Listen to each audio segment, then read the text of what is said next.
Okay. So the story of Delaware between World War II and the early 1970s is one of rapid suburban expansion, subdivided agricultural land, the growth of automobile culture, and everything that went along with these. In these years, large tracts of Delaware's rural landscape were converted to suburbia, particularly much of Newcastle County. Indeed, between 1940 and 1960, between 1950 and 1960, the population of suburban Newcastle County nearly doubled. The shift was spurred by a population explosion as soldiers returned from the war. There was short housing supply in many cities, an increasing accessibility of mortgages to many, but not all Americans, and a thriving economy. Following the war, car culture took hold here in Delaware as nationwide. Between 1940 and 1957, automobile ownership in the United States doubled, and people could now live even farther from their work. As people migrated from the city to the suburbs, new businesses, schools, and churches cropped up to serve their needs. The architecture we will look at today is generally linked by this increasing dependence on automobiles. In recent years, the preservation community in Delaware has focused increasing attention on the state's mid-century resources as monuments that help us to understand the story of this dynamic chapter in America's history. Many of these are under threat as real estate development rapidly marches on, vulnerable because we often don't see their value. To many, the buildings of the mid-20th century represent sprawl, suburban malaise, and stark utilitarianism. Frequently, we can't even see these buildings, perhaps because they are so much a part of the landscape of sprawl, or because they present no good vantage point for viewing. One sentiment that causes a great deal of resistance to preserving these is that if buildings constructed in the lifetime of many of us here are historic, this must mean we are too. Here, we will briefly examine 4 mid-century resources from Newcastle County. The A-frame First Presbyterian Church of Newark, the recently demolished Howard Johnson's Gate Lodge in Newcastle, Parker's Dairy Palace, also in Newcastle, and the Budovich House in Wilmington. The first of these was a short research project I undertook last year, and the other 3 reflect recent preservation projects undertaken by the Center for Historic Architecture and Design. While suburbanization played a heavy role in the siting and function of these buildings, modernist architecture exerted influence over their forms. I offer a snapshot of the style here. Modernism, with its origins in the first half of the 20th century, modernism or modernist architecture took hold in this country in the immediate post-war era. The modernist movement influenced so much of the built environment that we see its vestiges in even the humblest buildings of the era. Modernism rejected the reuse of earlier architectural forms, expressed in all sorts of revival styles like classical, Gothic, and colonial. It was instead forward-looking, a celebration of the bright new modern future to come. This was an architecture of steel and glass and concrete with clean lines and experimentation with geometric forms. Or it was sometimes an organic architecture that blended it into its surroundings. On the interior, floor plans were more open than they had been before. What I'd like to do here is to call attention to the mid-century building's ability to tell the story of a different era in Delaware, and one that might not feel all that historic to us yet. In doing so, I hope to make these resources visible and offer a small bit of insight into why they matter. Situated on West Main Street, adjacent to the Newark Country Club, the First Presbyterian Church of Newark's imposing A-frame construction stands as a marker of the westward suburbanization of the town at mid-century. Built in 1965, it offers a glimpse of local history that also reflects national trends. As a prime example of the suburban A-frame church, it provides an excellent opportunity to talk about the development of the A-frame form, its use for religious architecture, and the overall effect of the modern church aesthetic. As Newark's population, I'm going to put this same slide up again. As New York's population grew, expansion westward from the university was undertaken by several developers and resulted in the housing developments that today surround First Presbyterian Church. Oaklands, Nottingham Green, and Fairfield were all built up beginning in the 1950s. Americans, Delawareans among them, were flocking to churches in greater numbers than ever, frequently looking to connect with other members of their newly established communities. First Presbyterian's A-frame sanctuary came to be in a way similar to countless others like it in the U.S., built during a movement that brought an increased focus on church design by architects and religious leaders in the post-war building boom. This resulted in architecturally modern church buildings that were intended to cater to a growing, changing society. The single largest factor that drove First Presbyterian's congregation to construct its new church, and one that appears repeatedly in church documents, was simply the need for more space to accommodate its growing membership. The Old Stone Church on West Main Street, the congregation's home since 1872, had space for only 300 people. And in its downtown setting, it did not offer enough parking spaces for parishioners.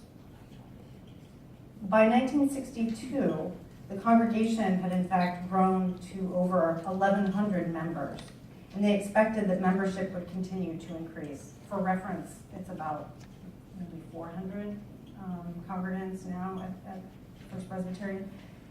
Parishioners carried out fund drives, contracted with a nearby architect, and ultimately chose an A-frame design for reasons of aesthetics and affordability.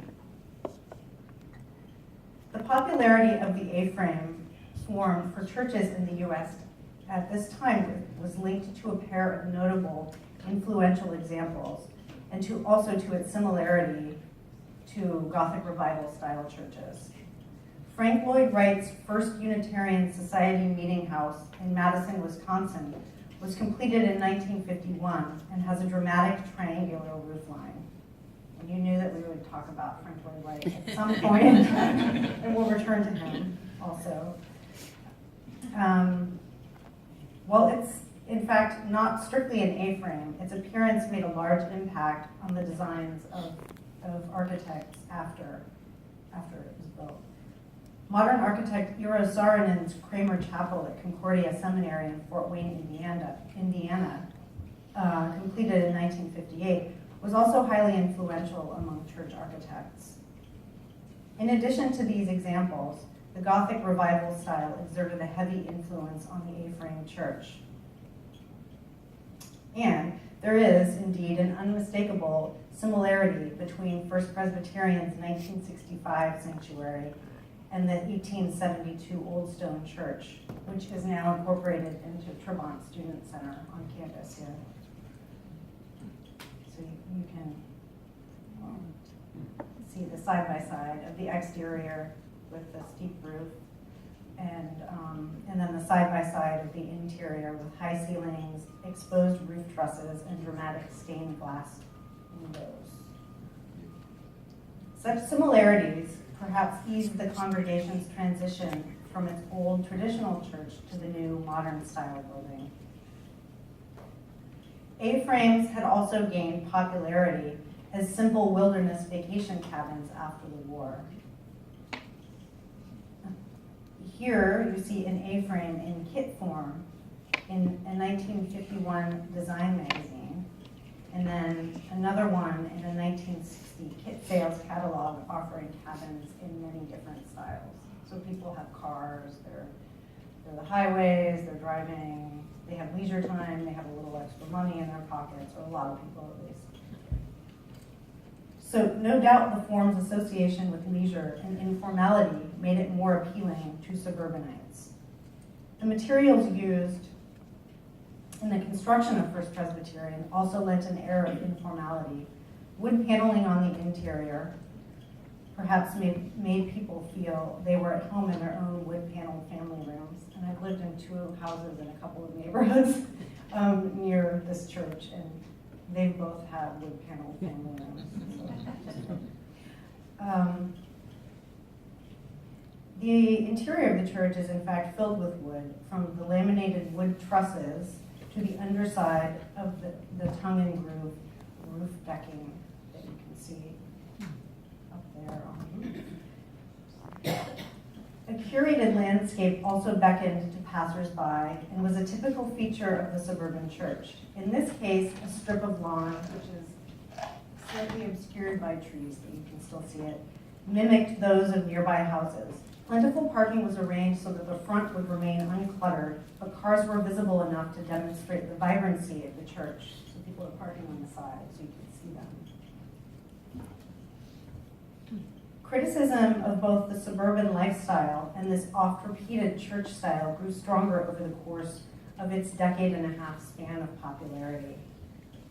A-frame churches, or those similar in appearance, continued to be built for much time to come, albeit in greatly diminished numbers, despite that.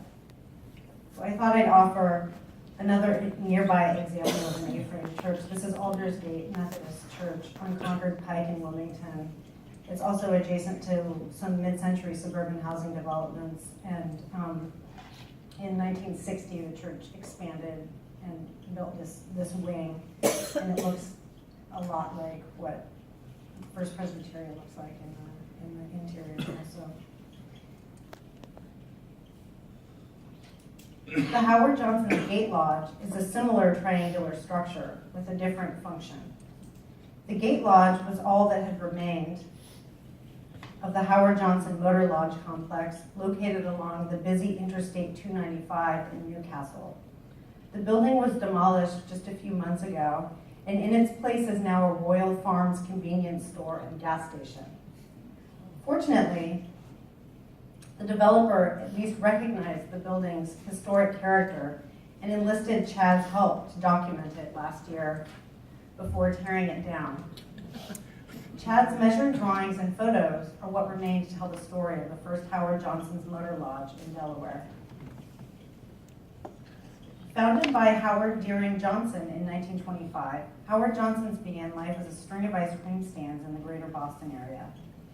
Having experienced great success with his signature 28 flavors of ice cream, in 1929, Howard Johnson opened his first sit-down restaurant and then began franchising his restaurant business in 1935. These were located conspicuously along major traffic routes and rapidly became one of the most recognizable roadside establishments on the East Coast. Johnson's own architects designed the restaurant buildings, which generally incorporated colonial architectural elements and were suggestive of New England public and church architecture.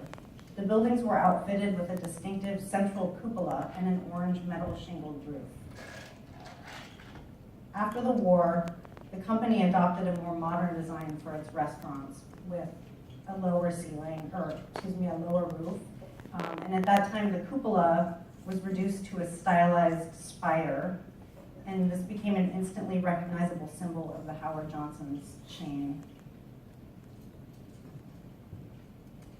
Already familiar to travelers and with several hundred restaurants nationwide, in the mid-1950s, the company began to open motor lodges to capitalize on the business of vacationers traveling the country's expanding interstate road system. The complexes featured motel buildings, a gate lodge that served as the registration office and lobby, and an on-site Howard Johnson's restaurant. The style of the gate lodge was standardized in 1958 as an A-frame building with cross gables, wide overhanging eaves, floor-to-ceiling window walls, which you can see actually better in the marketing, and triangular concrete footers where the roof met the ground. On the interior, wood support beams, paneling, and exposed interlocking wood roof decking, like we saw at First Presbyterian, gave the space a cozy feeling. And here's our Howard Johnson's Gate Lodge. As we've already seen, at mid-century, the A-frame was very much linked with notions of travel and leisure. The Howard Johnson's chain consciously tapped into these associations while simultaneously perpetuating them.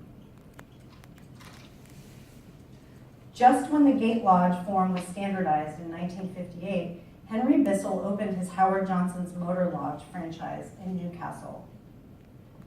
The Newcastle location was the first Howard Johnson's Motor Lodge in the state of Delaware and originally included 4 motel buildings with 56 rooms, the Gate Lodge, a swimming pool, and a Howard Johnson's restaurant. A 5th motel building and a conference center were also later added to the complex. Harry Bissell eventually sold his motel complex in the late 1980s, and it closed down a few years later. The motel room buildings were demolished between 1997 and 1998 for the construction of Mike's famous Roadside Rest, a Harley-Davidson dealership, museum, and entertainment complex. At the time, the Gate Lodge was renovated into a snack stand for visitors to the motorcycle complex. And you see how the floor-to-ceiling windows are gone now. The interior was also altered with a drop ceiling and painted walls. The building was eventually used by the company for office and storage space. Around 2010, the Howard Johnson's restaurant building on the site was demolished when Rommel Harley-Davidson acquired the Mike's famous dealership. Several extant examples of Howard Johnson's Gate lodges can be found throughout the country, altered to varying degrees and in various states of repair. Here's one in Kingston, Massachusetts that members of the CHAD staff recently visited. I was not among them. Here in Delaware, you can see another example of a Gate Lodge. Here in Newark, you can see another example of a Gate Lodge and hotel at a former Howard Johnson's, now a Red Roof Inn on 896 in Newark. The Friendly's restaurant next door is housed in the former on-site restaurant. The complex has been heavily altered, including the removal of the spire on the Gate Lodge and restaurant. As of January, the Red Roof Inn was awaiting Newark City Council consideration for demolition and redevelopment. So we might be about to lose this Gate Lodge and complex too. As evidence of American travel habits and aesthetic tastes in the mid-20th century, recognizable symbols of the Great American Road Trip, and examples of the standardization of commercial buildings, it is worth taking notice when a Gate Lodge comes down and worth working to preserve at least some of those that remain. Howard Johnson's early life as an ice cream stand provides an easy segue into our next mid-century Delaware property. Parker's Dairy Palace on Jay Drive in Newcastle along Route 202. The building is an excellent example of the mid-20th century commercial roadside architecture that sprang up along busy travel routes between suburbs and cities everywhere. A community landmark, it is illustrative of several national building trends and is representative of a specific building form executed by Dairy Queen Company franchisees from the late 1940s until the early 1960s. CHAD recently nominated this unassuming resource to the National Register of Historic Places. Parker's Dairy Palace originally opened as a Dairy Queen in 1954 when the franchise first licensed to Ernest Overby. With previous experience in the ice cream business, in 1956, Joyce and Vincent Parker began operating the Dairy Queen on Jay Drive.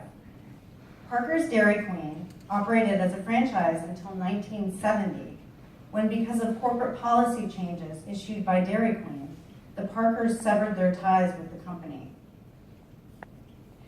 This included pressure to update the building to the company's then new dairy barn style, and this might be familiar to some of you. This is one like the one that I grew up near or going to as a kid. It was the Parkers' resistance to corporate pressure that ultimately led to the preservation of the Dairy Palace's early architecture. Once the business had officially changed its name to Parker's Dairy Palace, the Parkers altered their sign. Palace replaced Queen. The cone was repainted to obscure Dairy Queen Company symbols, and the distinctive curled ice cream tip was snipped to further distinguish it from its former parent company. Not only is Parker's Dairy Palace so little altered from its original form, it even retains some of its original fixtures, like its ice cream topping containers, its cone dispenser, and the large Uniflow freezer at the back. Joyce Parker handled the day-to-day operations of the Dairy Palace until her daughter, Joy Parker, took over operations in 2000. The business operated seasonally.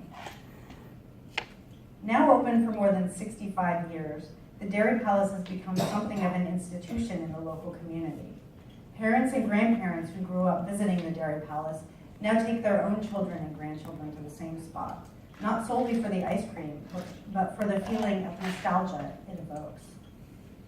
As for the architecture of this building, the design of the early Dairy Queen prototype store is based on the blueprints from some of the original Dairy Queen stores, a company that traces its roots to the late 1930s. The rectangular and utilitarian concrete block design of the early Dairy Queens, simple though it may seem, is a hallmark of mid-century modern commercial roadside architecture and illustrates many features of the form. First, the simplicity of the form would have enabled franchise owners to keep construction costs relatively low, with the parking lot serving as a sort of dining room.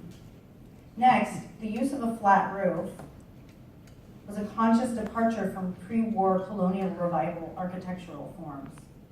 The rounded edges of the roof and of the sign softened the building's appearance and seemed to have been a nod to the streamlined art moderne aesthetic which took off in the 1930s and was receding in prominence by the 1950s.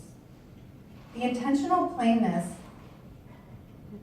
along the side and rear elevations focused attention towards the wraparound visual front, another standard of roadside design, where the interior operation was on display through large windows.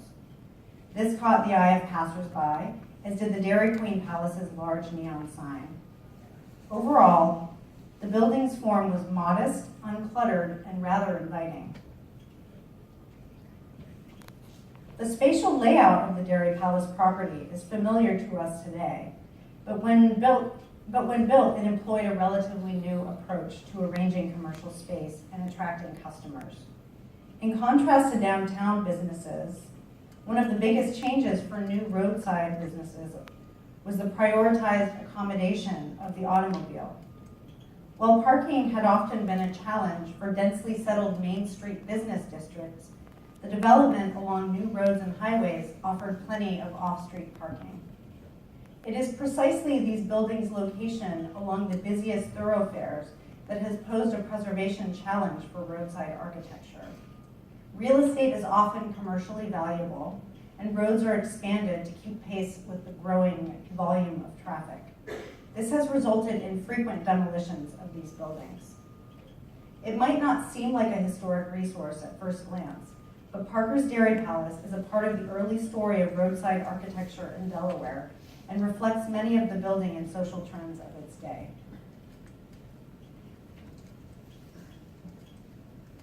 Linked to these three buildings by its modern design, and maybe not that much else, the Budovich House, a private residence in the Forest Hills Park section of North Wilmington, provides an opportunity to explore modern architecture in a domestic context in Delaware. As far as the story of suburbia in Newcastle County goes, the Budovich House is a bit of an outlier, representing, as it does, a sliver of high-style mid-century architecture, not a typical occurrence in the state.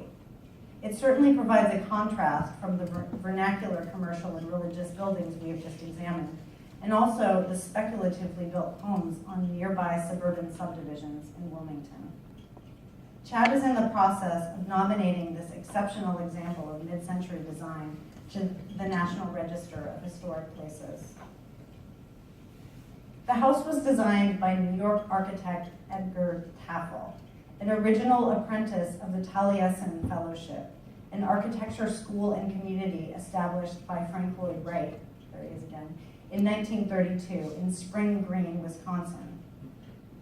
There, Tafel learned from the man who most profoundly influenced modern architecture in America. Wright was best known for his turn-of-the-century prairie-style architecture, many features of which would be incorporated into architectural designs a half-century later and beyond.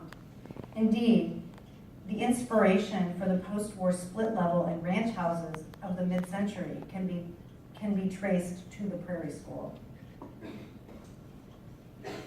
During almost a decade of apprenticeship, Tafel worked with Wright on some of his most notable projects, among them Falling Water in Mill Run, Pennsylvania in 1938, and the Johnson Wax Administration Building in Racine, Wisconsin in 1939. These are both National Historic Landmarks. Tafel left Taliesin in 1941 and eventually joined the military during World War II. When he returned, he settled in New York and opened his own architectural practice. Among his best-known commissions are the 1960 church house of the First Presbyterian Church in Manhattan and the 1966 Protestant chapel at JFK International Airport in New York, an A-frame, no less, or largely an A-frame. He maintained his practice until 1986, designing houses, churches, and university campuses. Isaac and Florence Budovich hired Tafel to design their home on Bedford Boulevard after seeing another house that Tafel had designed in 1951. Completed in 1956, the mid-century modern house exhibits a heavy prairie or Wrightian style influence with its use of horizontal lines, its low roof, its decorative details, and its open interior plan. It is also a product of organic design wherein a building appears to be a natural outgrowth of its surroundings. So that's another interior open shot. This is the only Tafel-designed building in the state of Delaware and a rare example of high-style domestic architecture in the state. If that isn't remarkable enough, it has not been altered in any appreciable way, and it retains a striking amount of original fabric, including appliances, light fixtures, electrical switches, and toilet seats. The only real aesthetic change to the building is the terraced roof on the eastern extent of the building that has been landscaped and made into a rooftop lounge area by the current owner. The Budoviches lived in the house until the early 2000s, when they sold it to its current caretaker. We have explored 4 mid-century northern Delaware buildings and have seen that individually and collectively, these cultural artifacts have a lot to tell us about a time of rapid change in the country. It is a past that does not seem so distant, but one that reflects a distinct set of values and behaviors that took us from here to here.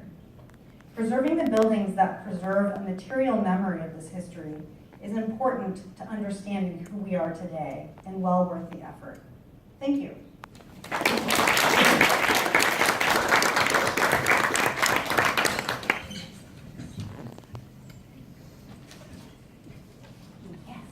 My recollection is there's a Frank Lloyd Wright house in North Wilmington, Shipley Road maybe, not far from Budovich House. I think it's the only one. Foot of Shipley near Rockwood Museum, I'm going to say. Okay.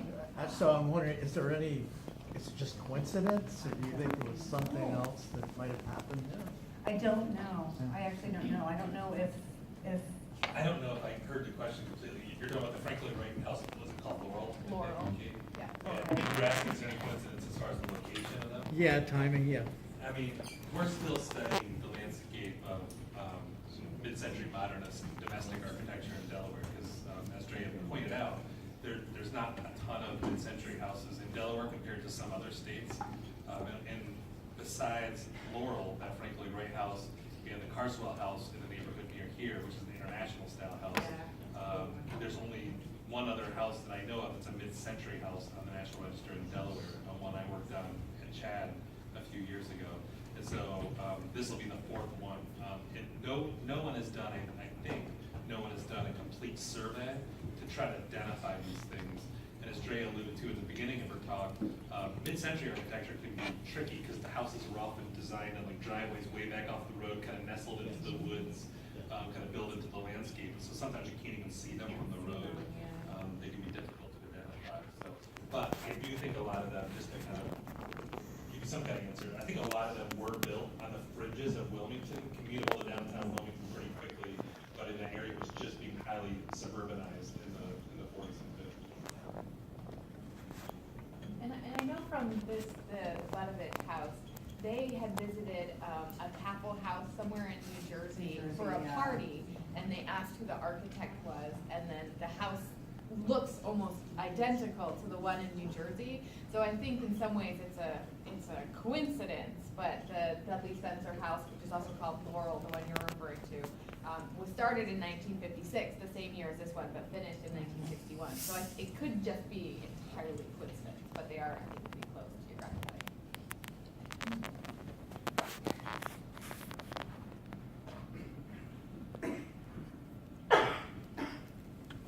Okay.